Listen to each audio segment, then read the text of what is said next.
119 구조대원들이 줄에 몸을 의지한 채 수색 작업을 진행하고 있습니다.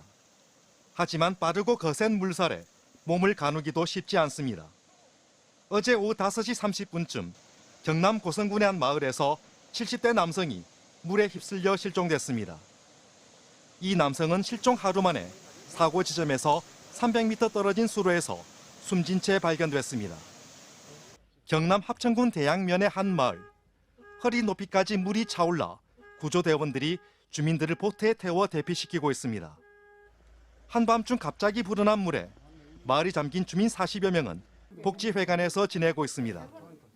지자체는 침수의 원인이 하천 배수가 잘못돼 일어난 것인지 조사하고 있습니다. 그 하천을 가로막아서 이렇게 공사를 한다는 것은 아주 잘못된 것이고 그런 데 대한 대처가 좀 미흡했다 하는 거예요. 하동군과 남해군, 합천군 등 4개 시군 주민 70여 명도 산사태와 옹벽 붕괴 등의 위험으로 대피했습니다.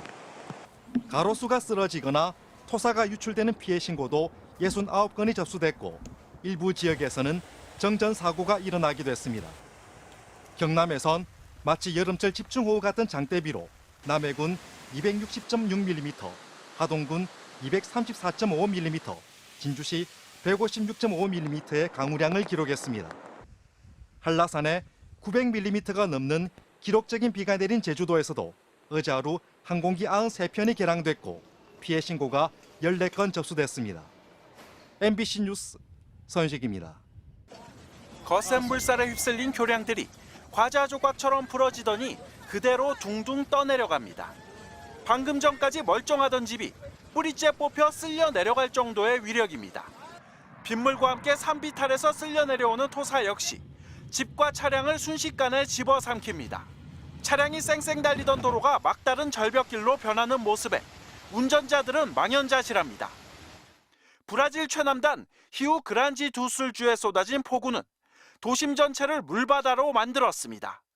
지난달 29일부터 나흘 연속 이어진 물폭탄으로 현재까지 29명이 숨지고 60명이 실종됐습니다. 삶의 터전을 잃고 피란민 신세가 된 이재민도 8만 명을 훌쩍 넘어섰습니다. Não tem água ainda, mas é melhor a gente sair, né? Porque não se sabe, né, como que vai ser depois com bastante água, né? 헬기를 동원한 구조 작업이 진행 중이지만 착륙 공간을 찾기조차 쉽지 않은 상황입니다. 애타게 구조를 기다리던 사람들이 물속으로 빨려 들어가는 모습도 확인됐습니다. 최대 저수 용량을 초과하는 폭우에 인근 수력발전소는 수문을 100% 개방했습니다. 인근 마을이 완전히 물에 잠길 가능성이 높아지자 재난당국은 긴급 대피령을 발령했습니다. 히우 그란지도스 주지사는 전시와 다름없는 상황이라며 비상사태를 즉각 선포했습니다. Infelizmente, lamentar desde já todas as mortes que ainda não foram registradas e que serão muitas, infelizmente, por conta de deslizamentos. 기상 전문가들은 적도 부근의 해수면 온도가 높아지는 엘니뇨 현상을 원인으로 꼽습니다. 브라질에선 지난 3월과 지난해 9월에도 폭우가 내려 30여 명이 숨지기도 했습니다. MBC 뉴스 윤성철입니다.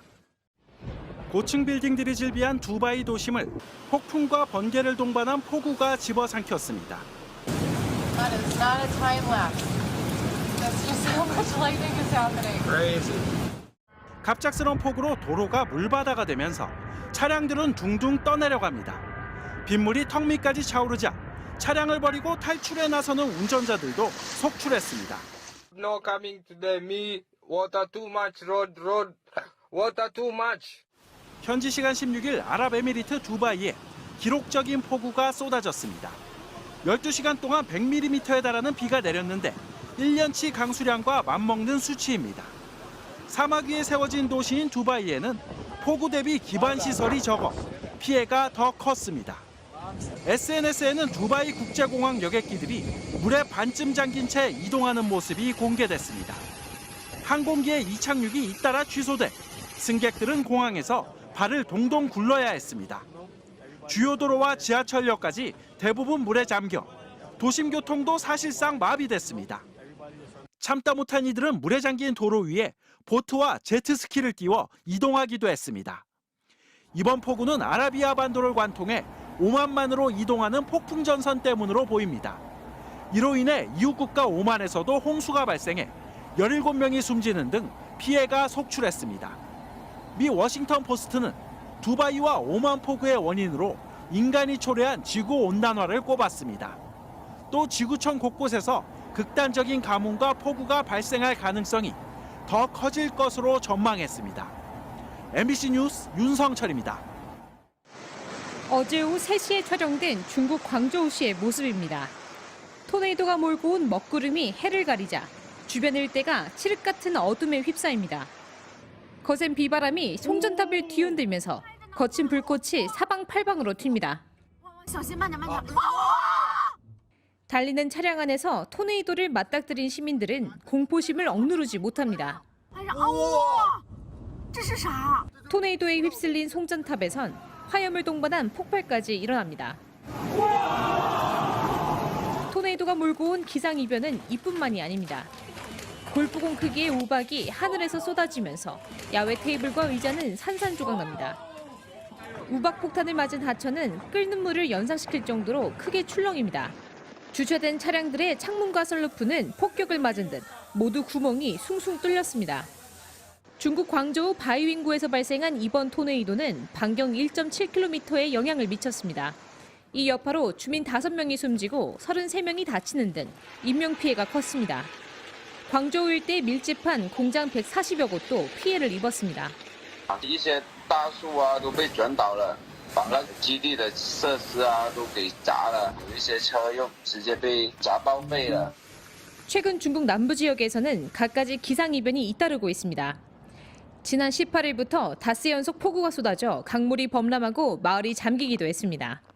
구조대원과 주민 등 7명이 숨지고 7명이 실종됐는데 지금도 수색이 이어지고 있습니다. 베이징에서 MBC 뉴스 유경입니다.